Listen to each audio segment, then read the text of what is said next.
Astrology में, ज्योतिष में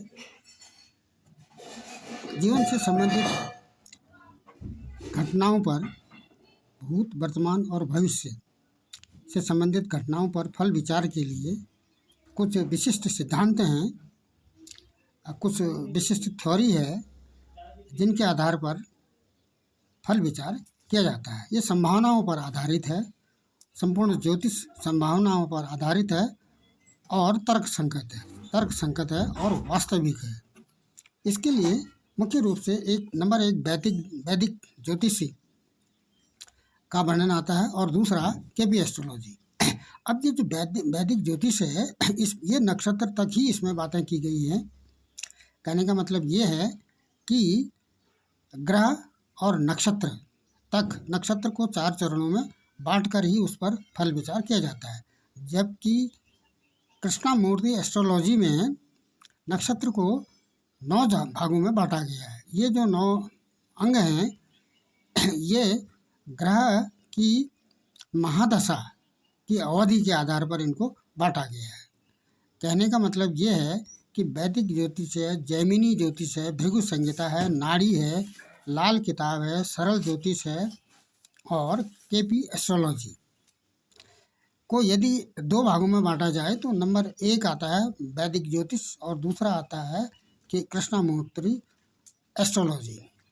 वैदिक ज्योतिष में नंबर 1 कुछ चार्ट तैयार किए जाते हैं, जैसे D1, D2, D3, D4, D7, D9, D10, D12, D16 और D13। इसको षोडश वर्ग चार्ट कहते हैं। 16 प्रकार के चार्ट होते हैं।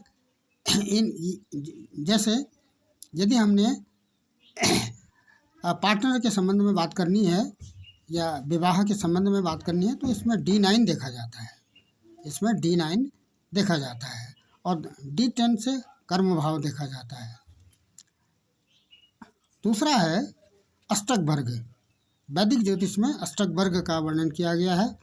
अष्टक वर्ग और भिन्नाष्टक वर्ग, प्रत्येक भाव को कुछ इसमें अंक प्रदान किए जाते हैं और ग्रहों का भिन्नाष्टक देखा जाता है। अगला इसमें वैदिक ज्योतिष में षड्बल आता है, जैसे इसको रूपा बल में इसकी गणना की जाती है। षष्ठांश 60 षष्ठांश का एक रूपा बल होता है और इसमें भाव बल देखा जाता है।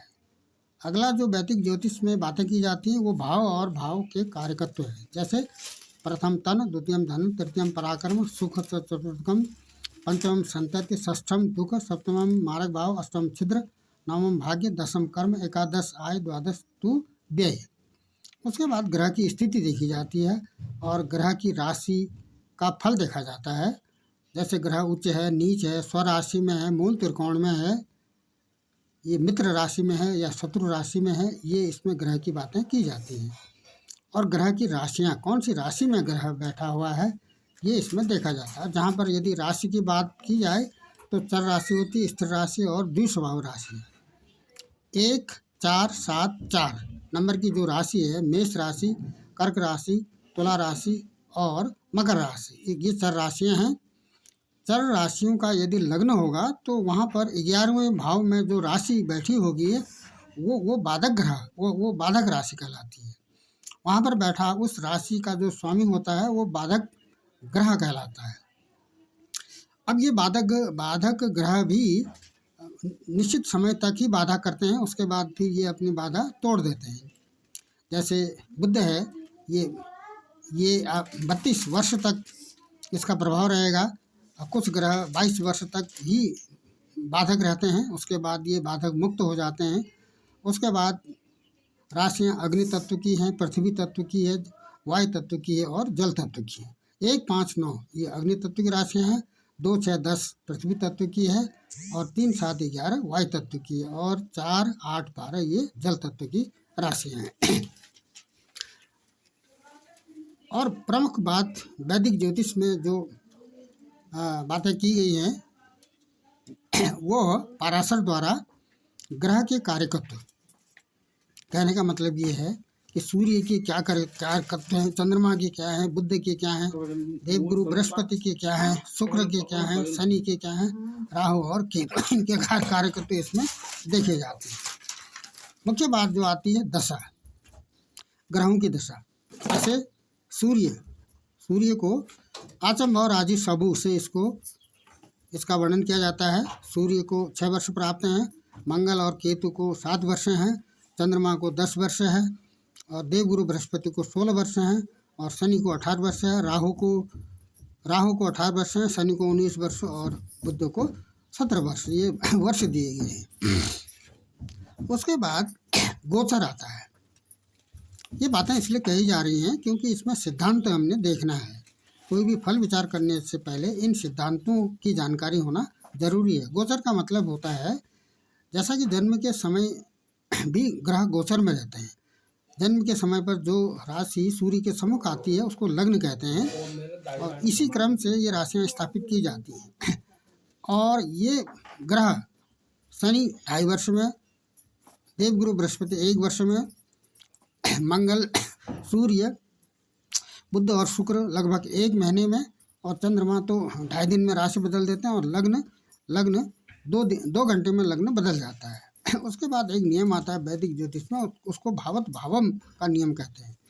कहने का मतलब ये है, यदि हमने 10वें भाव में का फल विचार करना है तो 10 से 7वां चौथा भाव आ जाएगा, तो इसको भावत भाव का नियम कहते हैं।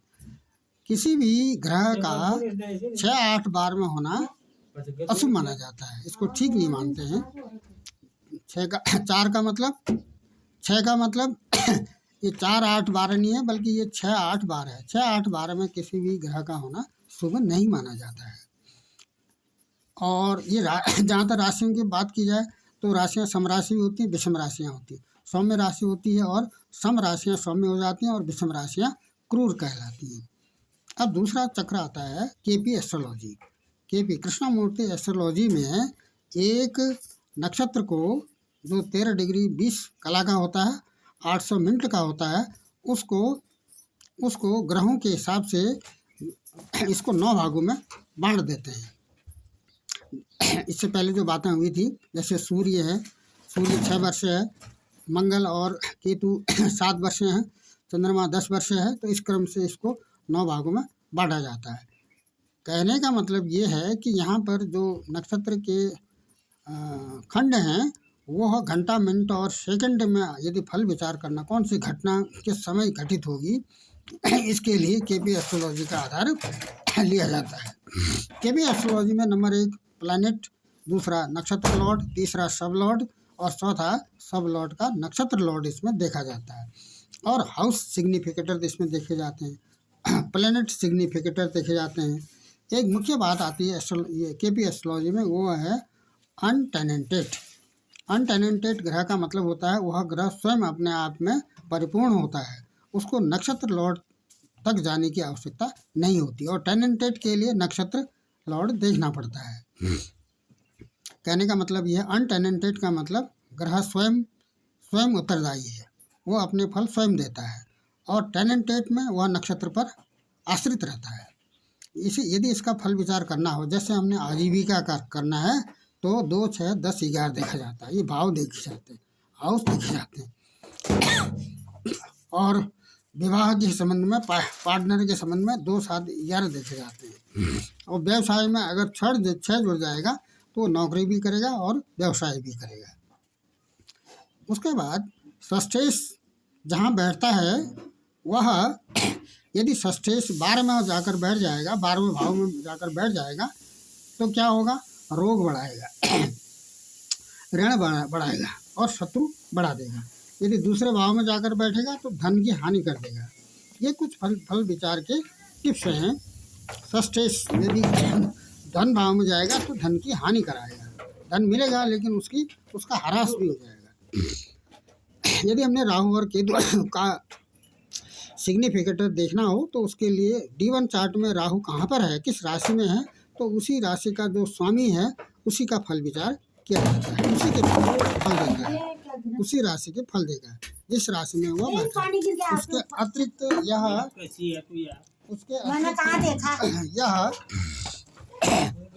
उसके अतिरिक्त यह इसकी दृष्टि और स्थिति और युति देखी जाती है। उसकी दृष्टि, युति और इसकी और स्थिति देखी जाती है। सब लॉट फल को प्रॉमिस करता है, प्रॉमिस किए गए फल को का रिजल्ट देता है सब लॉट। और 10 में से यदि 9 माह में बढ़ जाए तो कर्मिक और आजीविका में बाधा हो जाती है, उसको कम कर देता है, उसकी हानि करता है। इसको किसी भी भाव का उससे पहला वाला भाव उसका ह्रास करता है। 7 का ह्रास 6 करेगा, 4 का ह्रास 3 करेगा, 5 का ह्रास 4 करेगा। केबी एस्ट्रोलॉजी घटित होने वाली घटना को घंटा, मिनट और सेकंड में इसकी घटना को स्पष्ट करता है, इसका रिजल्ट देता है या इसको निर्धारित करता है। तो इस प्रकार से ये फल विचार के कुछ प्रमुख सिद्धांतों की जानकारी होना जरूरी है।